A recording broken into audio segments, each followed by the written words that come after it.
Hey, let's do a reading lesson about vocabulary. I told you to skip the vocabulary section today, so we're going to kind of go through that together.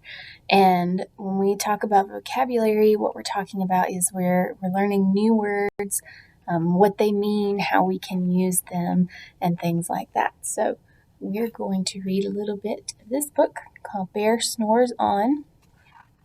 I'm going to read the very first page, and what I want you to do is I want you to make a mental picture. So I want you to visualize in your brain, make a picture in your brain that matches the words that I'm reading, and then we're going to look at one specific word, see if we can figure out what that word means. So while I read, make a mental image in your brain. In a cave in the woods, in his deep, dark lair, through the long, cold winter, sleeps a great brown bear. What are you picturing in your brain?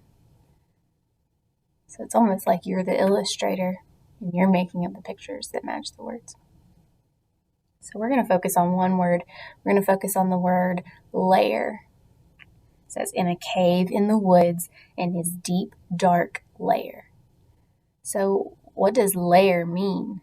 I think of the word, it sounds like the word layer, like a cake has layers. That's not it. In a cave in the woods, in his deep, dark lair. So what are you picturing in your mind what that means, what that word means, layer? Are there other words in that part of the sentence that are helpful, that help you kind of figure out what that word means? Those are called context clues, the other words around the word that you're trying to figure out.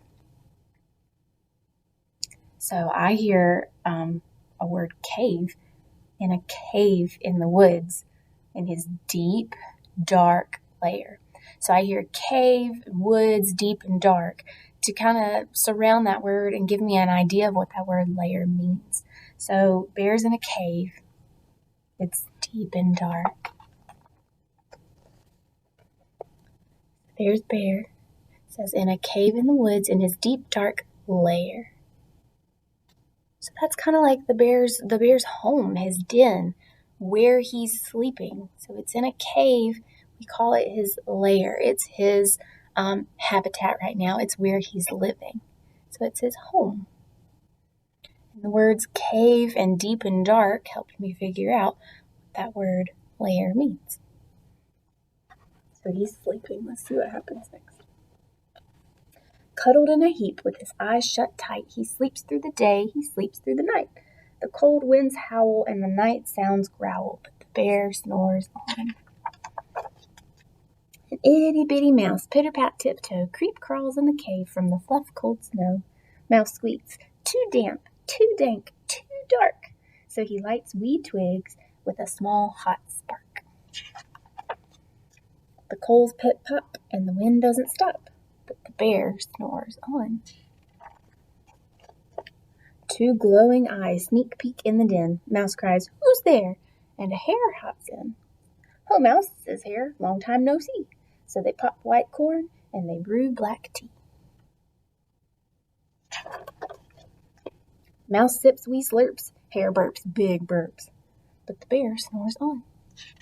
One sleepy bear. A badger scuttles by, sniffs at the air. "I smell yummy yums, perhaps we can share?" "I've brought honey nuts," Badger says with a grin. "Let's divvy them up, cozy down, and dig in." All right, let's talk about another word on this page. It says, let's divvy them up. Divvy. What could that word mean? What are you picturing in your brain when I say the word divvy? Let's divvy them up. What could that mean? Are there other words surrounding it? Are there context clues that you can use to help you figure out what that word means? What about the picture? Is the picture helpful? So, divvy.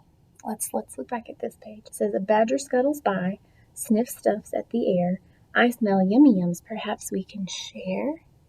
So he's wondering if they can share. And he opens up his bag of honey nuts and he says, let's divvy them up. Divvy them up. So they're going to share. Divvy is kind of like divide.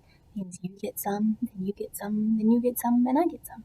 And you just go around and around and you divvy them up, you divide them up, and share with everybody. You make sure everybody has some. So that's what that word divvy means. And they nibble and they munch with a chew, chomp, crunch that the bear snores on. A gopher and a mole tunnel up through the floor, then a wren and a raven flutter in through the door. Mole mutters, "What a night! What a storm!" twitters wren, and everybody clutters in the great bear's den. They tweet and they titter, they chat and they chitter, but the bear snores on. In a cave in the woods, a slumbering bear sleeps through the party in his very own lair.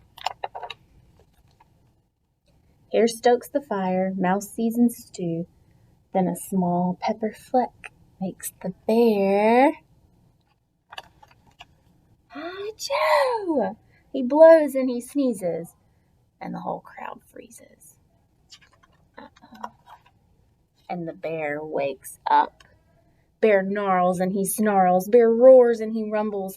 Bear jumps and he stomps. Bear growls and he grumbles. So I could probably think of what all those words mean. Gnarls, snarls, roars, rumbles, jumps, stomp, growls, grumbles. Look at him. He doesn't look very happy. He's a big bear and he just got woken up in his own lair. He is not happy. "You've snuck in my lair and you've all had fun, but me, I was sleeping and I've had none." And he whimpers and he moans, he wails and he groans, and the bear blubbers on. Oh, blubbers. What do you picture when I say that word, blubbers? The bear blubbers on. Are there other words that might help you figure out what that word means?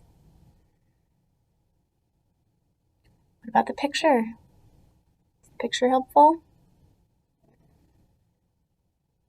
So he's whimpering, moaning, wails, and groans, and I can see little teardrops.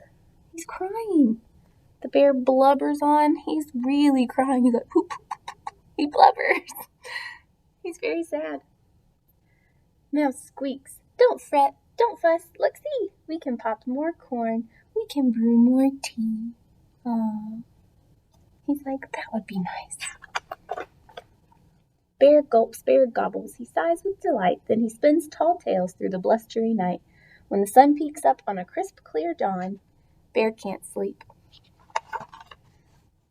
but his friends snore on. So to help you figure out what words mean, you can make mental pictures in your brain. What do you picture when you hear that word? Look for context clues. Look for the other words. The other words on the page and the context clues will help you figure out the meaning of that word. And then look at the picture. See if the picture is helpful in deciding what that word means as well.